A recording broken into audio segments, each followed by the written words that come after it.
இங்கே கட்சி அரசியல், தேர்தல் அரசியல் தான் இருக்குதே ஒழிய மக்கள் அரசியல் இல்லை. அதான் இந்த சிக்கலுக்கு காரணம்.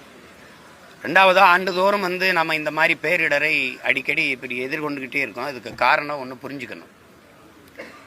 நாம் பருவநிலை மாறி போய்விட்டது, புவி வெப்பமாகிவிட்டது என்று நாம் சொல்லிகிட்டு இருக்கோம். அது பருவநிலை மாறியது அதுவாக மாறல, நம்ம மாற்றிட்டோம். புவி வெப்பமாகிறதுக்கு காரணம் நாம் தான். இத்தனை கோடி ஆண்டுகள் இல்லாது இப்போ திடீர்னு புவி வெப்பமாகுதுன்னா காரணம் என்னன்னு யோசிக்கணும். புவி வெப்பமாகிறது தடுக்கிறதுக்கு வழி என்ன? அது ஒரு பெரிய வரலாறு. அது ஏன் வெப்பமாகுதுங்கிறது பேசுறது இது இடம் இல்லை. உங்களுக்கு வெயில் அடித்தா நீங்கள் ஒரு கொடை பிடிக்கிறீங்க. பூமி தாய்க்கு வெயில் அடித்தா ஒரு கொடை பிடிக்கணும். அவளுக்கு ஒரு பச்சை கொடை பிடிக்கணும். அந்த கொடை மரம்தான்.